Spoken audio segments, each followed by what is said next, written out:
le gouvernement français ne se contenta pas de coloniser le Sipsong Chao Tai, mais il l'annexa avec le Tonkin. Ce fut un événement clé de l'histoire du peuple Thaï Dam, car c'est à ce moment-là que nous avons perdu et notre indépendance et notre identité.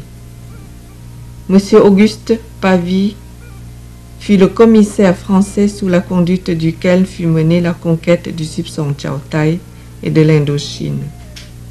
Monsieur Deo Van Chi de Lai Chao signa les documents qui reconnaissaient la tutelle de la France sur le Sipsong Chao Tai. Durant les 60 ans que dura la colonie franco-vietnamienne, le Sipsong Chao Tai resta paralysé sans connaître d'agitation significative. C'est alors que survient la Deuxième Guerre mondiale, épreuve capitale et décisive pour l'avenir de l'humanité. Tandis que les nazis envahirent puis subordonnèrent les pays européens, l'Empire du Japon envahit les pays asiatiques, y compris le Sipsong Chao Tai. Le Sipsong Chao Tai fut utilisé comme terre d'asile et de retraite par les superpuissances en raison de sa fameuse position carrefour stratégique. En mars 1945, les Japonais envahirent le Sipsong Chao Tai, contraignant l'armée française à battre en retraite jusqu'en Chine. Les Japonais capitulèrent et quittèrent l'Indochine après le bombardement atomique sur Hiroshima par les Américains. Les Français revinrent au Sipsong Chao Tai en février 1946 avec la ferme intention de gouverner l'Indochine comme avant.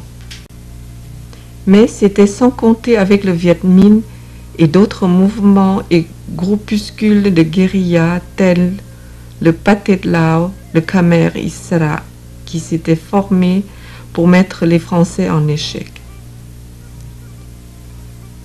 Face au soulèvement de ces anciens colonisés, la France tenta de faire jouer la fermeté et la répression pour contrôler l'Indochine une fois encore. Et là encore, étant donné sa position stratégique, le Sipsong Chao Tai devient malheureusement un champ de bataille de prédilection pour les confrontations aussi bien politiques que militaires. La France garantit indépendance et prospérité et avec l'aide des leaders du Sipsong Chao Tai, un nouveau pays indépendant sous protectorat français.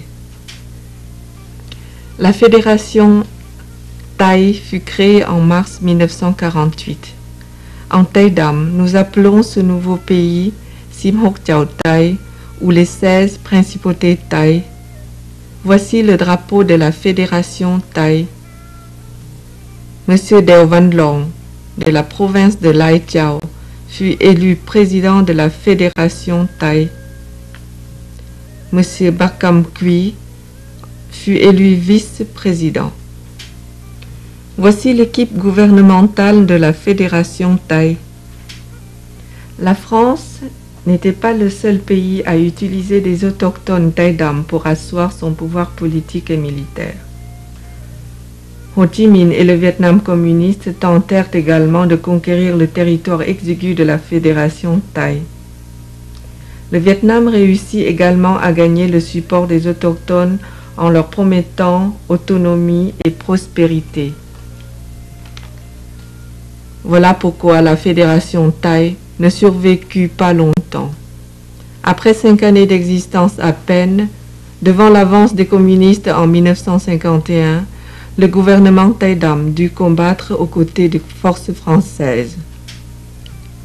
En novembre 1952, pour protéger les vies des officiels du gouvernement de la Fédération Thaï, de nombreux hauts dignitaires, officiers et administrateurs furent évacués à Hanoï avec leurs familles. À cette époque, Hanoï était encore sous tutelle française. Des centaines de Thaï Dam trouvèrent refuge à Hanoï, comme ma propre famille, bien que je n'étais pas né encore à ce moment-là. Quelques mois plus tard, nous fûmes rejoints par les familles des soldats Thaï Dam. Nous sommes restés 2 ans à Hanoï. 2 années où nous avons été en proie à l'anxiété et au mal du pays. De nombreux combats continuaient de faire rage pendant ce temps au sein de la Fédération Thaï. L'une des batailles les plus sanglantes que l'on connaît le mieux fut celle de Dien Bien Phu. Dien Bien Phu n'est autre qu'un nom de baptême donné par des Vietnamiens à l'une de nos villes, Muang Theng. Muang Theng, où la reine des dieux comptait au nombre de nos villes les plus augustes. Elle fut le théâtre des derniers combats les plus connus de la guerre d'Indochine en raison de la spécificité de sa position géographique, nichée comme elle est dans une vallée entourée de hautes montagnes. Cela aurait pu être une forteresse solide et invincible si les communistes n'avaient pas été aidés par une partie de la population locale. C'est finalement en mai 1954 que s'acheva la bataille de Dien Bien Phu. Les Français furent vaincus, malheureusement, malgré un potentiel militaire important s'élevant à 3,25 milliards de dollars, sur lesquels 80%, soit 2,6 milliards, avaient été financés par les États-Unis. La colonisation française en Indochine prit fin à la conférence de Genève en 1954. C'est à l'issue de cette conférence que le Nord et le Sud furent divisés pour former 2 États indépendants de part et d'autre du 17e parallèle. La jeune fédération Thaï fut absorbée par le Vietnam du Nord. La population des Thaïdam résidant alors à Hanoï était essentiellement composée de familles de hauts dignitaires, politiques et militaires qui craignaient les persécutions. Il ne leur restait que l'exode vers le Vietnam du Sud ou vers le Laos. La moitié opta pour le Vietnam du Sud, tandis que l'autre moitié choisit de s'enfuir au Laos. Sous la conduite de M. Bac Kam Suk, les Thaïdam, ma famille y compris, s'acheminèrent vers le Laos, qu'ils gagnèrent au prix de nombreuses souffrances et de larmes en juillet 1954.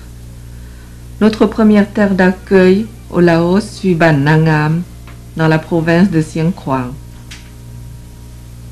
En raison des difficultés d'intégration rencontrées, nous avons émigré de ville en ville. Nous quittâmes Siêng Khoang pour Vientiane, la capitale du Laos, en août 1956.